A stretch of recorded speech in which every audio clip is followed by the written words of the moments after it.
He had no sooner uttered these words than above the clamor of loosened tongues from all quarters of the room there came the unmistakable sound of rain striking heavily against the windows.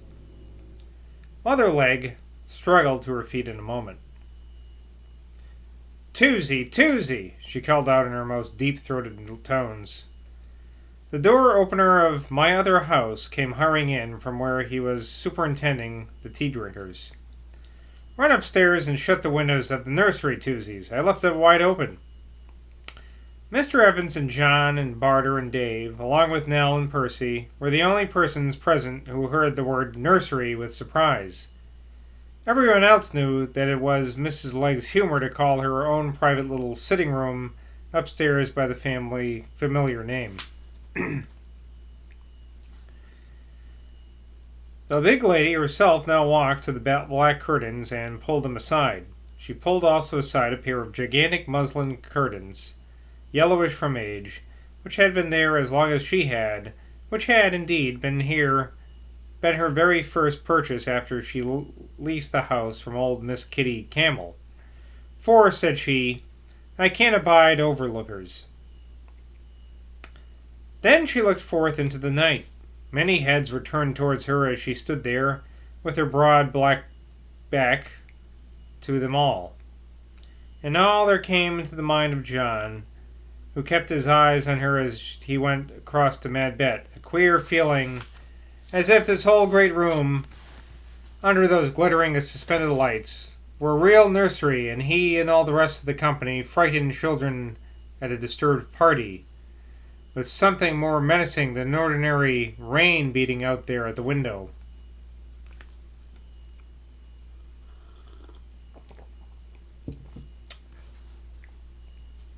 The old lady came back into the room.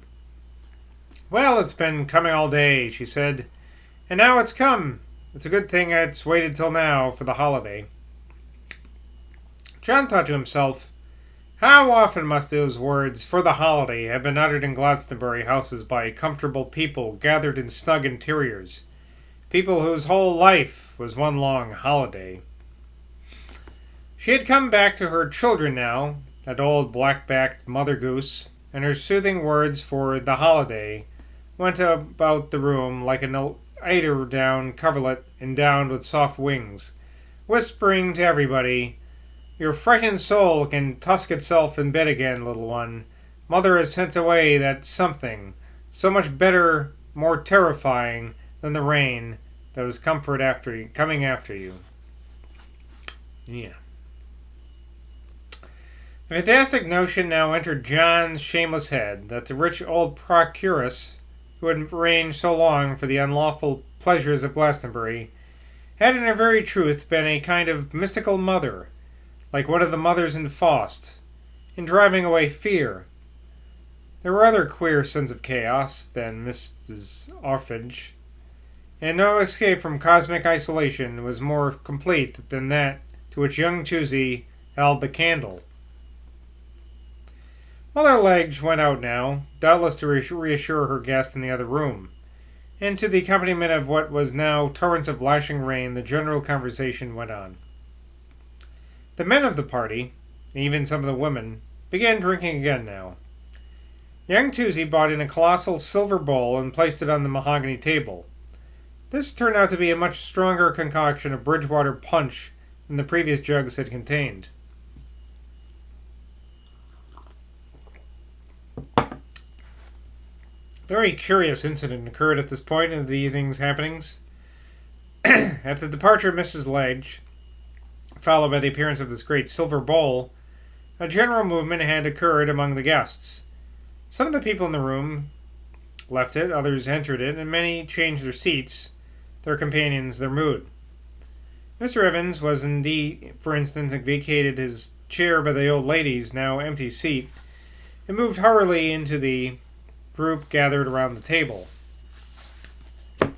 As he came forward, he passed a pretty waitress, towards whom Tom Barter was carefully steering his way, holding the first tumbler that anyone had dared to dip into the silver bowl. Against this tumbler, Mr. Evans, pushing frantically forward, clumsily, but as it appeared accidentally, propelled himself, knocking out of Barter's fingers. Other hands which, following Barter's example, were now ladling liquor out of the silver bowl, paused in their pleasant task when Barter's glass fell, while their owners looked about to see whose drink had been spilt. Mr. Evans, however, hurried quickly to the silver bowl, snatched a mug from the table, scooped up some punch with a sweep of his long arm, and, rushing to Cordelia's side, pressed it upon her. "Quick!" he cried, panting and agitated. "Drink, drink! Drink quick!" Excuse me. But Cordelia, vexed by her friend's impetuosity, instead of doing what he told her, handed the mug to Nell, to whom she was talking, and Nell, still too preoccupied with her private thoughts to be alert to what was going on, lifted it heedlessly to her lips. Thus, among all the company, Nell Zoylan was the first to drink from Mother Leg's silver bowl. The name of this chapter, by the way, is The Silver Bowl. When Mr. Evans perceived that his rude, if not violent, haste had been in vain, he left Cordelia as brusquely as he had approached her, and returning to where Barter's glass had been broken, began patiently to help that gentleman in collecting the scattered fragments and placing them on the table. "I'll finish it now I've begun," he cried to Barter from his stooping position upon the floor. "You and go and get Miss," he paused from ignorance of the waitress's name.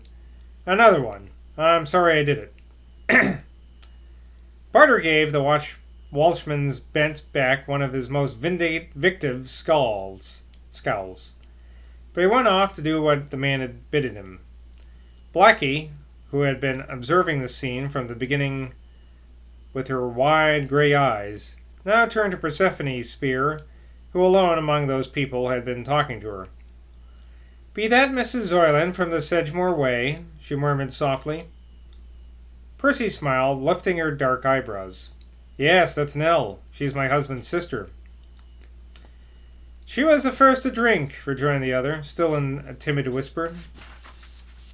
"Well," said Percy, still smiling, "why not?" "It's the camel bowl," murmured Morgan Nellie's mother. "Mrs. Ledge brought it from old Miss Kitty. It's from the abbot's kitchen, they do tell. 'Twas what the old popish monks did drink from along King Harry's time." "How did Miss Camel get it?" inquired Percy, relieved to see that her husband was deep in conversation with John Crow, while Madbet, from her seat in the table which she seemed afraid of leaving, watched the latter's face with dog-like attention. "Her were descended from they wud Baptists," whispered Blackie. "They be wondrous witchcraft in that sick silver bowl. I do know, for I've done char work on this here house since I were a young maid." Cordelia, meanwhile, had left Nell's side and had taken her seat by Mr. Wallop, whose experiences as a youth in dealing with his disreputable parent had made him careful to avoid the contents of the silver bowl. "The rain is spitting in the fire," said the ex-mayor. "I thought I heard a funny noise just now," said Cordelia. "Is your dad here tonight?" said Mr. Wallop. Cordelia glanced anxiously at the sick woman by the fire, at whose knees Crummy was now standing, bending over her. "Not yet," she answered, "but I hope he'll come in soon. Mrs. Petherton's getting worse." "I've heard about how he can cure folk by laying off his hands on 'em, your dad," Mr. Wallop sighed lightly. "Never cured no one all me life," he went on. "So I reckon I weren't the mayor he be. But I took an interest in the people in this town, rich and poor alike, no distinction, and they knowed it too." "I'm sure they knew it, Mr. Wallop," said Cordelia kindly, soothing the fallen official, as she might have soothed the deposed king. Mr. Wallop looked extremely gratified. "They knew it, me dear, they knew it," he muttered, stretching out his arm for an anchovy paste sandwich, snapping a neat bite out of it with his white false teeth, and then holding it in his finger and thumb like the picture of the Hatter and Alice. harder in Alice. I want to get late. I can't concentrate. Oh, me good God, take pity on me. Oh, me God, take pity on me. Diddy Petherton, with Crummy by her side, was twisting and moaning in a manner that was distressing to see and hear. Haven't no one got any of the pellets handy? Whispered Mr. Wallop. Would have mercy and pity in him. He looked closely at the scene by the fire. Sister's skirt was never bought at my shop, he remarked gravely. Crummy told me she's given her already every one of the morphine tablets nurses left, said Cordelia. Oh, I wish Father would come. I wish he would come too, echoed Mr. Wallop. 'Twould be a wondrous sight with this rain spitting down chimney to see her dad stop this poor woman's groans. Cordelia had an intelligence that was accustomed to wander more than most minds among the mysteries of life, but she never included her father among those mysteries.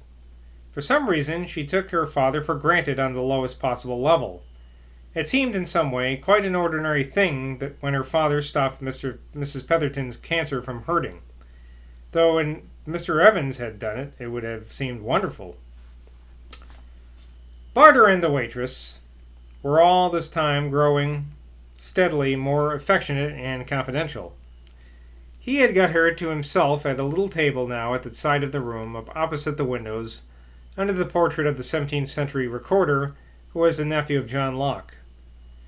To this table he kept bringing fresh supplies of Bridgewater punch, and the flushed cheeks and sparkling eyes of Clarissa Smith were in evidence of his success. He had already ascertained the exact amount of her salary, or the income of her father, a taxi driver in Dorchester, of the expenses she had been betrayed into this Easter over at Wallop's, and the little manner of underclothes and stockings, and even of what she had to pay for her shoes last Christmas.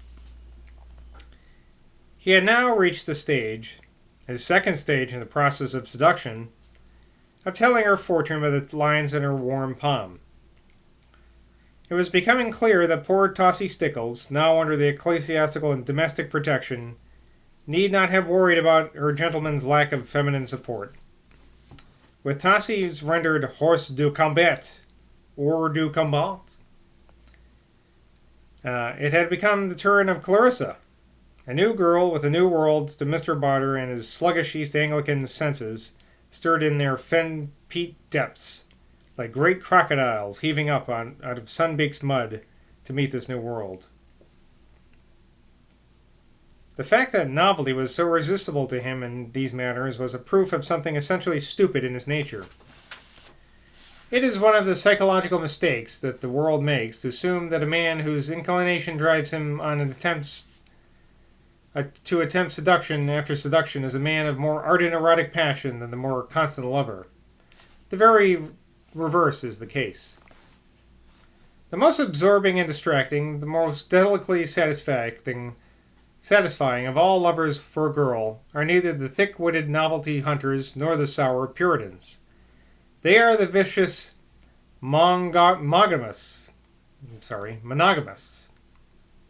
Such indeed are the triumphant accomplices of life, and when you see the pleasures of insulted and natural lust carried on between two elderly people, as, owing to Bloody Johnny's occult wisdom, they were carried on between Mr. and Mrs. Girard, you see a checkmating of Thanatos by Eros, such as makes Mr. Barter's brutal approaches and Miss Clarissa's silly yieldings as commonplace as they are uneventful. Good night from Glastonbury.